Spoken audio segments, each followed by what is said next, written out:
Este homem pegou uma nação destruída, recuperou sua economia e devolveu o orgulho ao seu povo. Em seus 4 primeiros anos de governo, o número de desempregados caiu de 6 milhões para 900 mil pessoas. Este homem fez o produto interno bruto crescer 102% e a renda per capita dobrar. Aumentou os lucros das empresas de 175 milhões para 5 bilhões de marcos. E reduziu uma hiperinflação a no máximo 25% ao ano. Este homem adorava música e pintura. E quando jovem, imaginava seguir a carreira artística. É possível contar um monte de mentiras, dizendo só a verdade. Bom dia, boa tarde, boa noite. Aqui quem fala é seu colega de classe, Fernando Miranda da Silva Alves, e estou aqui para dar mais uma revisão de história. Dessa vez, a matéria são os precedentes da Segunda Guerra Mundial, ou chamado período entre guerras. Mas antes de começar, eu gostaria de abrir uma pequena nova seção que eu gostaria de chamar de a seção dos salves.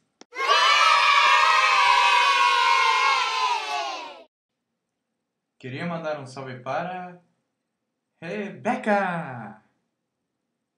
E só.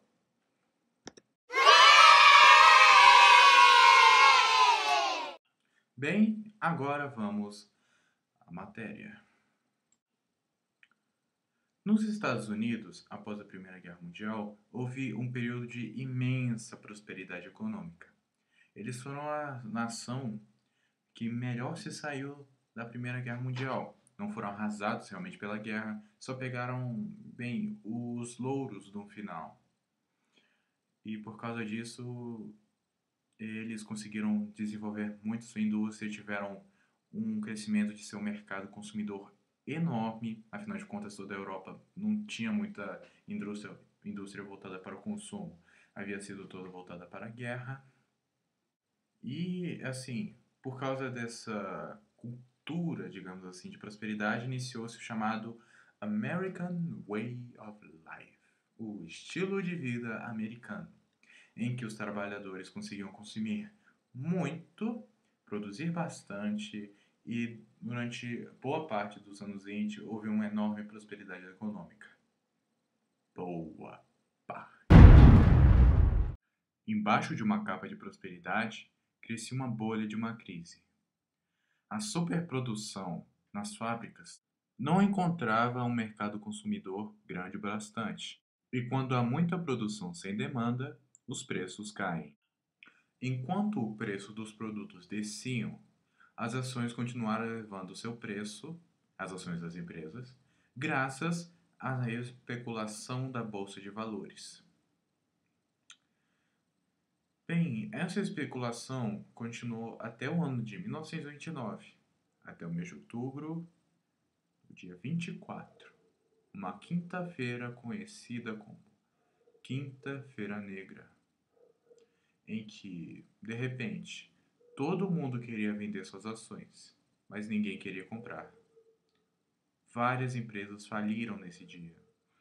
Muitas pessoas se mataram porque ficaram pobres de repente. As ações que elas tinham perderam completamente o seu valor. Como as ações da Bolsa de Valores de Nova York eram negociadas em todo o mundo, isso levou a uma crise mundial. Na Europa, especialmente, que ainda vivia o período pós-guerra, essa crise, isso foi muito abalador. Para alguns países em específico, foi devastador.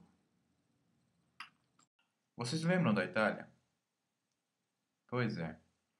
Bem, a guerra custou muito para eles e eles não receberam nenhum lucro. Então, naquele país começou a surgir um movimento muito peculiar, chamado de fascismo. O fascismo foi uma política de resposta à crise europeia desde a Primeira Guerra Mundial. Essa política é militarista, anticomunista, antiliberal, nacionalista, armamentista, expressionista e racista. Surgiu na Itália, onde se fortaleceu das décadas de 20 a 40. Os fascistas, na Itália, carinhosamente apelidados de Camisas Negras, eram liderados por Benito Mussolini e se fortaleceram muito naquela época de crise, por causa de sua proposta salvadora, justamente. E no ano de 1922, no dia 27 de outubro, eles organizaram a Marcha sobre Roma, em que eles marcharam sobre Roma, exigindo tomar o poder, o que conseguiram. E daí Benito Mussolini virou Duce, e sim, virou o Duce da Itália.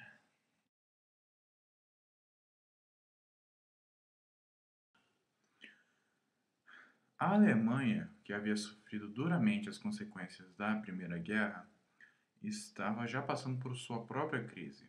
A inflação do país estava nas alturas, a indústria não estava se recuperando, o desemprego era muito alto.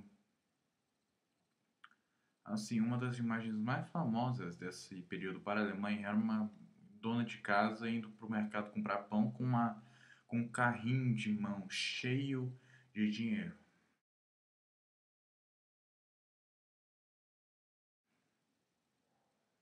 No caso, como proposta salvadora veio o nazismo. O nazismo era tipo fascismo, com o bônus de ser contra os judeus.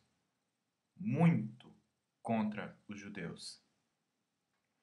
Bem, outra característica sobre essas duas partidos políticos é que eles são muito similares a essas linhas. E, além disso, eles também previam uma luta armada já antes de serem elegidos. Eles faziam gangues, milícias e lutavam contra outros partidos, especialmente comunistas, contra qualquer tipo de oposição. Os regimes nazi-fascistas, como eram chamados, não admitiam oposição. No Partido Nazista Alemão, nós tínhamos uma figura muito peculiar na história. Considerado por muitos Lúcifer encarnado, nós temos Adolf Hitler. Como todos bem sabem, os nazistas vieram de um buraco que brotou do inferno para espalhar o caos e a corrupção no mundo. Eles odeiam gatinhos e judeus. Não, não, não. Assim, nós adoramos demonizar os nazistas e Hitler especialmente, o que não é exatamente errado, mas para propósitos históricos não é correto.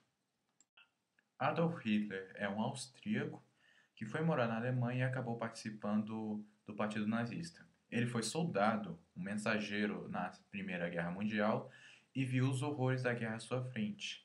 Isso não sabemos bem o que fez com a psique dele. Só sabemos as consequências de seus atos. A história de como os nazistas tomaram o poder na Alemanha é bastante curiosa, porque a primeira tentativa se deu dentro de uma cervejaria.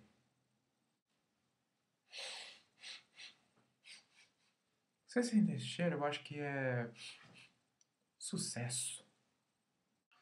Bem, dentro de tal cervejaria, eles declararam finada a república que havia tomado depois do fim do Segundo Reich, que foi o Reich do Kaiser Guilherme, que foi o que lutou na Primeira Guerra Mundial. Bem, não demorou muito, a notícia se espalhou e os integrantes do Partido Nazista foram caçados e condenados à prisão, entre eles o nosso Adolfinho.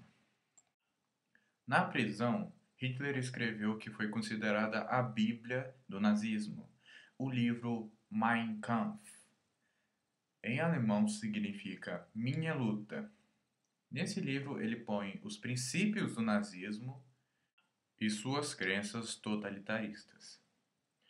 Após sair da prisão, Hitler foi recebido por um país que pedia por um salvador. A crise de 29 chegou à Alemanha, que já não estava bem das pernas. Então eles pediram por um salvador, ou eles pediram por um Superman de bigode de Charlie Chaplin fazendo Macarena.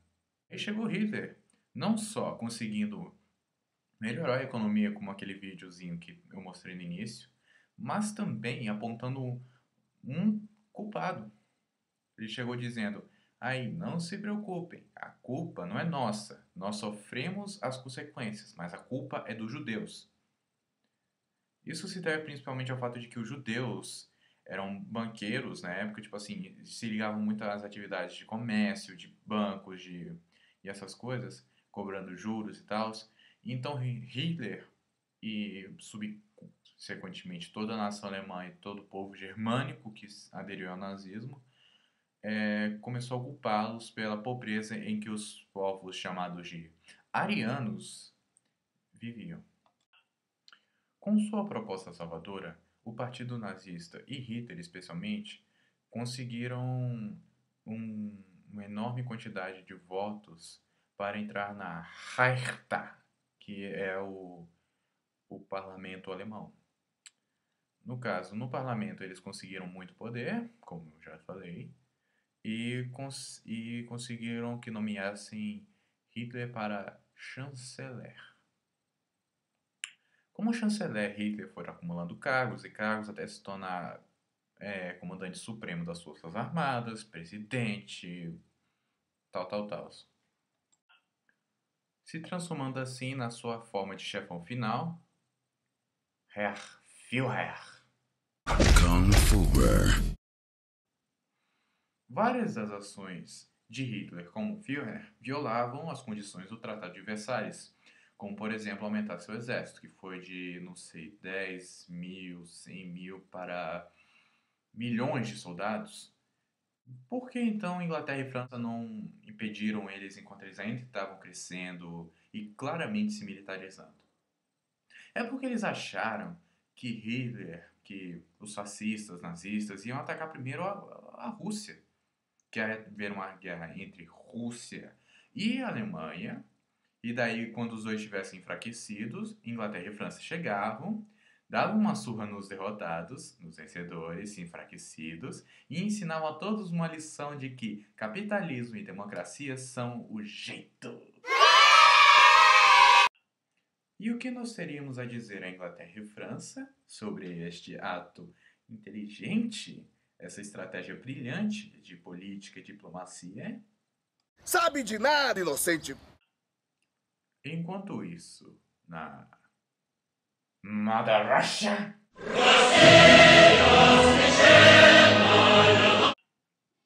enquanto o mundo capitalista estava em crise, a União Soviética ficou muito bem.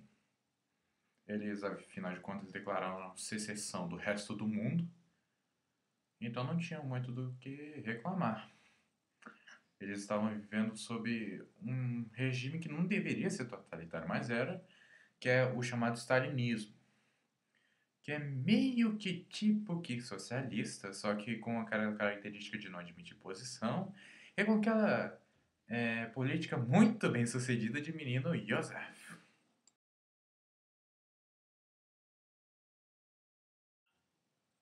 Para solucionar o problema da crise, nos Estados Unidos, foi eleito o presidente Franklin Delano Roosevelt, que, usando de dinheiro do governo e não de capital privado, conseguiu empregar boa parte da população desempregada para a construção de obras faraônicas, como pontes, boa parte dos grandes prédios de Nova York, Chicago, cidades grandes.